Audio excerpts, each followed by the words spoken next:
Hey, everybody, welcome to another episode of Your Own Pathway Leadership and Mental Wellbeing in the Workplace. My name is Paya, and I'm a licensed psychotherapist turned empowerment life coach and organizational leadership consultant, where I bring my expertise, my knowledge, and my skills to empower all of you to forge your own path and to own it. So, I hope you all are having a wonderful day, wonderful week. And today's episode, I wanted to do this episode. It wasn't really spontaneous, but I got the idea after, unfortunately, I read an article from People magazine about the so tragic and unnecessary and unfortunate death of a young engineer in Silicon Valley. So that gave me again, not the idea, but for me to want to do this episode where I talk about the human cost of hustle culture. And this is why I do all of this. Like, this is why I do leadership and mental well-being in the workplace, is to really, really, really, really heal from hustle culture and everything that we've been told about work, about living in a capitalist society, and how we don't need to live in hustle culture and still have a thriving life, especially if we are in leadership and if we're a founder or in tech or a startup. This is why I do this type of work, is to really, really, really talk about this and to say, yes, there are different ways to live our life that does not come for the cost of our mental, physical, spiritual, psychological health. And unfortunately, how all of this could eventually lead to the deterioration of your physical health, which unfortunately can lead to death. So this is why I decided to do this episode today. So let's get right into it. So there's the episode that I wanted to share. Bear with me for a second here while I share um, the article here. So okay. So here's the article from People magazine that was published on September 3rd, 2025. So just this month. And so for those who don't know, here is the article. I will also link it in the description box. So need to know here, Pratik, I apologize if I said that name incorrectly. So Patrick Pandey was found overnight at Microsoft's Silicon Valley campus on August 20th. The engineer who immigrated to the U.S. from India was 35. His uncle said that companies prioritizing balance for their employees will probably save a life. And so it goes to say that he died at work in Silicon Valley last month, and his family is now warning companies of overworking their employees. He was found face down at 2 a.m. local time on August 20th in Mountain View, California, on Microsoft's campus, according to the Palo Alto Daily Post. An initial report from the Santa Clara County medical examiner indicated that Pandey suffered a heart attack. Community leader Satish Chandra told the Daily Post.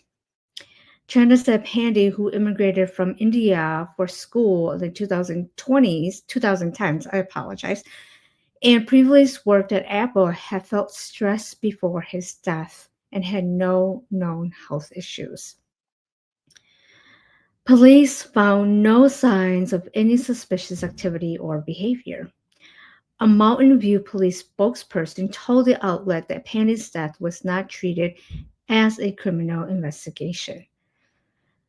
People contacted the Santa Clara County Coroner's Office and the Mountain View Police Department for further comments, but did not immediately receive a response. A Microsoft spokeswoman declined to comment to People. And in the interview with the Daily Post, it talked about the victim's uncle, describing him as an overall very positive person, but said he became known for pulling late nights at work for a very extended period of time. He came into the office shortly before 8 o'clock the night before he died and was found in a courtyard on Microsoft's campus, according to his uncle. Manoj is cautioning the tech giant and other companies about the dangers of overworking and the importance of helping employees deal with job pressure. They will probably save a life, he told the Daily Post. And it just talked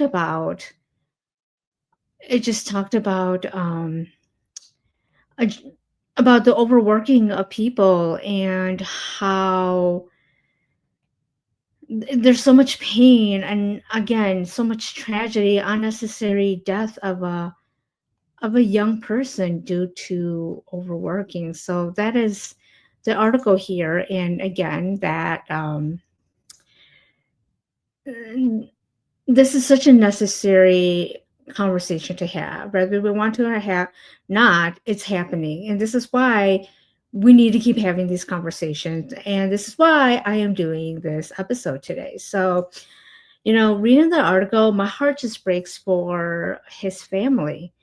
And I think for us, a lot of us, we think that passion fuels innovation, which it does, but somewhere along the way, passion also got tangled with overwork. And in the article, now hustle culture is silently killing us. And in the deaths, in the death of this young person, in the death of this young person, it's very unfortunate and a very heartbreaking reminder of this truth is that a young, talented, vibrant life was cut short way too soon. And this is not just a personal tragedy for his loved ones, but it's a wake up call for all of us, and especially big corporations and big organizations and big employers. And it's not even big, it's for all employers for to talk about the real cost of pushing beyond human limits. And I just want to say that I'm doing this episode not to blame or to say, this is because of you. This episode is to intended to really educate, and it's about raising awareness, and it's also asking how many lives will be lost before leaders decide to change the culture of overwork. Because the reality is, hustle culture doesn't just live in Silicon Valley. It lives in all the workplaces and it's everywhere. And this episode, again, is meant to shine a light on why change is not optional anymore, why it's urgent, and why it's needed, and why leaders must step now. So, let's get right into it. And the first part that I wanted to discuss is hustle culture. Like, what is the real cost of hustle culture? Hustle culture sells us a lie that the later you stay, the harder you grind, the more valuable you are, that you will achieve. You will achieve more. And I think, especially in tech, the late night coding marathons and 2 a.m., 3 a.m. emails are still glorified as a badge of honor. It's sold as passion, it's sold as ambition, but what it really is it's exploitation dressed up as excellence. So let's talk about the real cost. The real cost is first your health. Stress is not just a mental state, it's a biological reaction. Chronic stress floods your body with cortisol. And what this does is it can disrupt your sleep, it raises your blood pressure, and puts your heart at risk. It chips away quietly until suddenly the body collapses. Hustle culture convinces people to ignore the red flags. And often the price is paid with their health, and as we read in the article, sometimes their life. Besides health, it also causes people, their families, and relationships. Work that demands everything leaves nothing for the people that we love. How many dinners have been missed? How many children have been put to bed without a parent's presence? How many relationships fracture because the job always comes first? Oof. And I've seen a lot of this in therapy, unfortunately, when I was a psychotherapist, because hustle culture robs not just the individuals, but entire families of connection. And organizations burn out employees don't innovate. They don't bring their best. They don't stay. Hustle culture creates revolving doors of talent where brilliant minds leave or break down because no one can sustain constant overdrive. The turnover costs companies millions, but more importantly, it costs them their humanity. I remember working with a engineer also, who was from overseas, and he got a job in the US and he was a manager.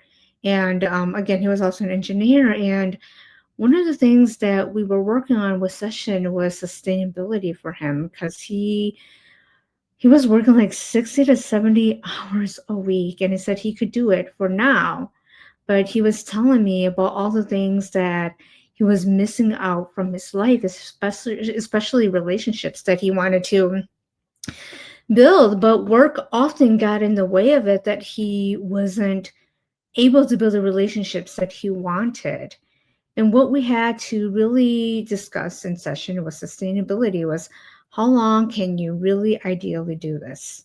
Because he was already doing it for 6 months and he was so burnt out already. And we talked about him coming up with a plan and say, okay, give yourself a time frame, and say if nothing changes, then it's time for you to go. So organizations burn out employees, don't innovate, and they turn around. So right there. Another thing that causes is the identity. I think this is probably the most hidden cost, is identity, is when people's worth is reduced to their output, they begin to believe that they are only as valuable as their last project or a deadline. And this erosion, like this is like an erosion of an identity that is often very devastating for employees. People lose sight of their own humanity because hustle culture convinces them that they're nothing without the grind. And again, part of my EAP work was a lot of this people who were putting too much of their identity with hustle culture work, and when it wasn't working out, they didn't know who they were. So, no, again, hustle culture does not create sustainability. What it does is it creates casualties. And too often, those casualties are invisible until it's too late. So, moving on. So, moving on. Now, work isn't always the cause, but usually it's the amplifier. And what this means is that work may not be the main cause of someone's mental or physical struggles. Again, trauma, grief, financial hardship, health issues, relationship, or person loss may weigh heavier. And life outside of work carries pressures that we may never see. But here's the truth. Leaders often overlook this is work is often the amplifier. It's the environment where outside struggles either get lighter because there is support, dignity, and compassion, or they get heavier because stress is stacked on top of stress. Workplaces often amplify stress through unrealistic deadlines, cultures of constant availability, micromanagement, discrimination, or lack of psychological safety. And those conditions intensify whatever someone is already carrying. And when people are already stretched thin, even small stressors at work can feel crushing. I mean, how many of us have witnessed what we thought was something so little and somebody blows up? By the time that person blows up, it's not because of that event, it's because of one thing after another. And that small event may have been their breaking point. And here is the flip side of all of this is workplaces can also amplify hope. And if someone or an organization has a supportive manager, a culture that values boundaries, leadership that recognizes humanity, these buffers outside can really, really give people the hope and strength to keep going. This is why workplaces cannot say it's not our responsibility, because the truth is the culture that you create either becomes a buffer that lightens the load or it becomes the amplifier that pushes people closer to collapse. Again, work may not be the origin of the pain, but it's almost always the stage where pain becomes visible and where leadership choices determine whether someone is supported or abandoned. Moving on. So part 3 is, the leadership responsibility. I know I did an episode earlier on about, I think there was an article by, it was like, is it Emma Greedy, where she said it's not an employer's responsibility, it is the employee's responsibility to have self-care. So I did an episode on that earlier. I will link that in the description box. So on the contrary, it is leadership's. It is leadership's responsibility, and this is why it matters to leadership is because leaders, you are not just responsible for the outcome. You are responsible for the ecosystem in which outcomes are created. And so you're the architect of the culture within your organization. You set the pace, you model the norms. And when you ignore the warning signs of burnout, when you glorify the grind, when you prize the output over people, essentially you are complicit. You are complicit in the damage that hustle culture creates. Now, not everything is like near and doom. Here is the good part, and the good news is you also hold the power to change it. So let's pause here. In the article, Patrick was like clocked into an office, and I think it said something about clocking in at 8. I don't know if it was like 8 p.m., 8 a.m. Most of us don't even, most of us are not working, clocking in at 8 p.m., if that is the case. And if that is the case, I think that is the biggest red flag. Like, that should not be normalized. And when you normalize red flags, you get permission for it. If late nights, unhealthy competition like 2 a.m., and endless hustle culture are what is rewarded, then that's what will multiply and be accepted. And this isn't just about one company. I mean, I think we hear about the horror stories of Silicon Valley and startups, and oh, this is the culture of Silicon Valley, and this is the culture of startups, and this is the world. You got to grind. If you make it, you got to make it. And if you don't make it, it's because you didn't grind, or you didn't do this and that. This is a culture of tech and startups that has been so romanticized by the all-nighters, the grind, the toxic mantras that if you're not suffering, you're not succeeding.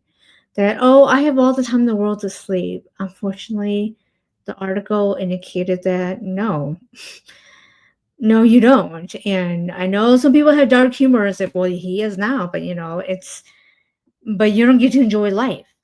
So it doesn't have to be this way.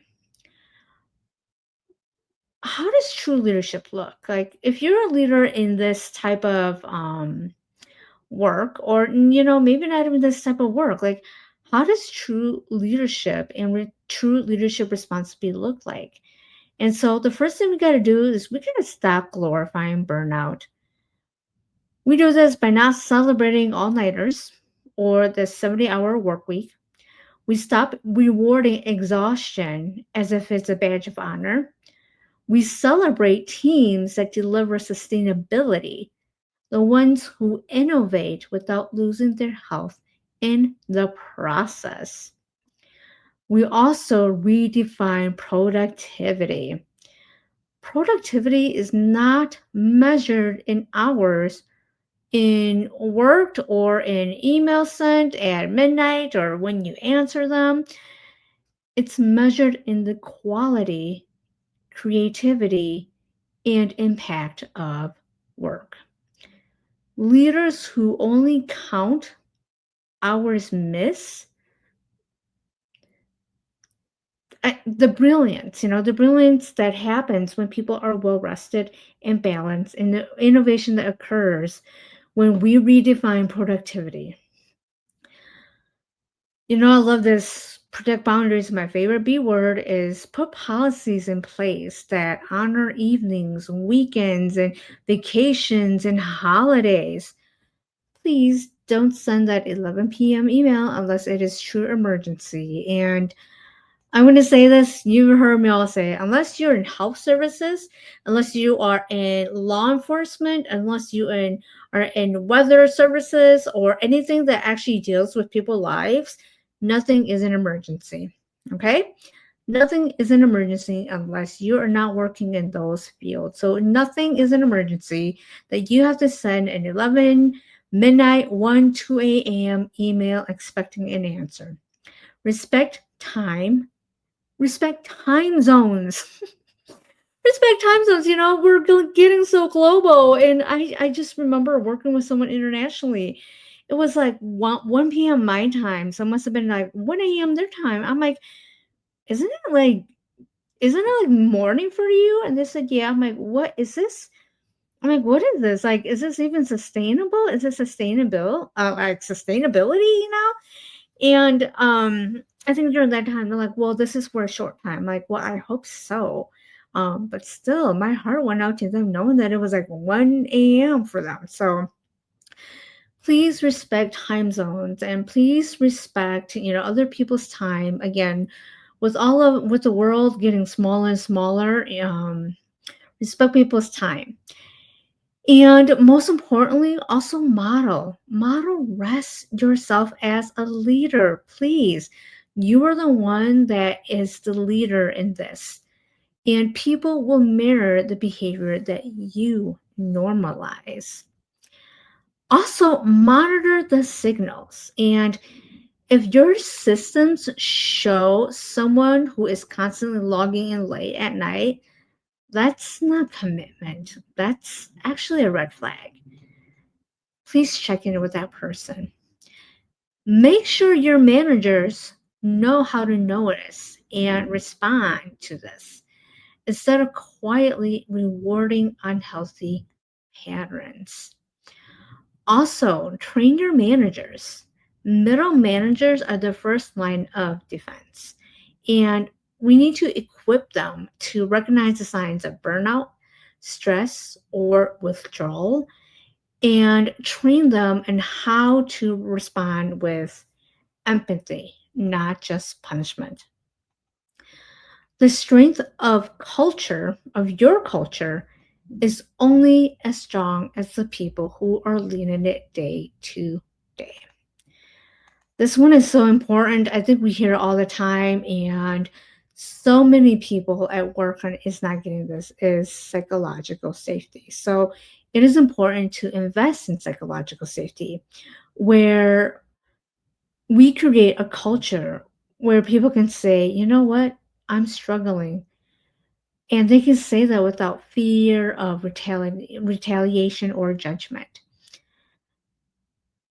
Innovation only thrives when people feel enough to be human. Another thing to do is follow up. Just don't drop off. Sometimes a single conversation isn't enough. If someone opens up to you, circle back, check in again. Show them that you care and that your concern wasn't just a one time thing, a one time checkbox, but an ongoing commitment to their well being. Lastly, if you are a boss, CEO, founder, part of the leadership team, lead by example. And this is one of the most important points is when you are a leader, talk openly about therapy, share your own experiences with stress or burnout, and especially model healthy boundaries. And also give permission for your employees and your people to do the same. Vulnerability at the top, what it does is it dismantles stigma everywhere else. And here's the truth: the more we model healthy boundaries, the more we reduce toxic competition, the more we honor humanity, the more innovation flows, and the more leaders show that success doesn't just require self destruction, and the healthier the workplace becomes. Leadership responsibility is not all about knowing the answers. It's actually about being courageous enough to create an environment where people can thrive as human beings first and employees second.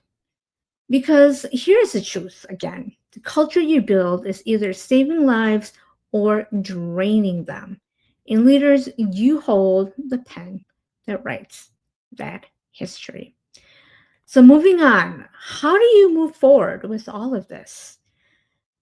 And, here, this is why I created your own pathway. At your own pathway, this is what I do, is because leadership isn't just about what you achieve, it's what you protect. You can innovate systems, products, and markets all day, but the greatest innovation that you bring in a workplace is where human dignity and well being are not negotiable. And again, this is why I started all this. This is why I started Your Own Pathway Leadership Mental Well-being in the Workplace, because for far too long, we've inherited models from previous generations that told us this is the only way to live, this is the way to succeed, this is how we measure success, productivity, and at the cost, at what cost though? At what cost for ambition? Those old models that have been created are burnout, disconnection, and unfortunately tragedy. It's time. It's time to rebuild. It's time to heal. It's time to write a new script.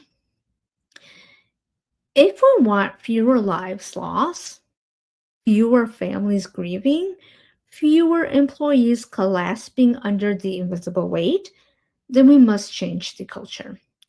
And that change starts with leadership. It starts with you and me. It starts with people bold enough to say, you know what? We're not doing this anymore. We are not doing this. We're done with this. We need to create new systems. We need to rebuild foundations. Because, again, leaders don't just shape profits, leaders shape lives. And if we want to build workplaces where people thrive, where success and sustainability, that was a hard word for me, where success and sustainability walk side by side, then leaders must be innovators of culture itself. This is how we push it forward. This is how we create real change. And that is why this work is so damn important. So, lastly, hustle culture has a human cost. And every time we ignore it, the cost gets higher. We've been conditioned to believe that exhaustion equals dedication, that burnout equals success, that sacrificing our bodies, our family, our health is just the price of ambition. I want to be clear that narrative is broken, it's old, and it's broken. Unfortunately, with the article, it is killing people. It is unaliving people. And it cannot be the story that we keep passing and keep accepting. Leaders, founders, CEOs, this is where you step in. You have the influence to rewrite this narrative, to prove that innovation and humanity are not opposites, to show that success doesn't have to cost lives. I mean, I can't believe I'm saying this. That success doesn't have to cost lives. If you choose to keep celebrating hustle culture, you are complicit to its damage.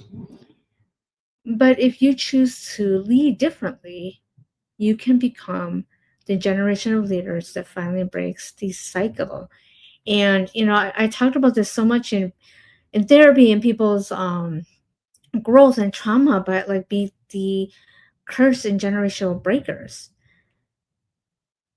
Believe it or not, this is just not about quarterly profits or the next product launch. It's about dignity, it's about the lives of your people, it's about building a world where passion doesn't destroy us, but actually fuels sustainable life. And again, I can't believe I'm saying this. Like, so sustainability, creating sustainability for people. Because at the end of the day, your greatest legacy won't be the code you shipped or the product you launch. It will actually be the lives that you protected under your leadership. So let's end the illusion. Passion without boundaries is not noble, it's deadly. Hustle culture is not strength, it's exploitation dressed as excellence. And the only way forward for all of us as leaders is to change the narrative. So it starts with us, it starts right now. And if we do this together, we don't just prevent tragedy, we create workplaces, communities, and futures where people are allowed to live meaningful and healthy lives. That right there is leadership that is truly meant to be remembered. So that is all I have for you today. And if this conversation and if this episode spoke to you, I invite you to follow and subscribe to this channel. Because here at Your Own Pathway, especially the leadership and mental well being, we are rewriting the culture of work one conversation at a time. And together, we can push this forward. So, again, that is all I have for you all today. I hope that you all stay safe, stay well. Please, please take care of yourself. I will see you all next time. Bye.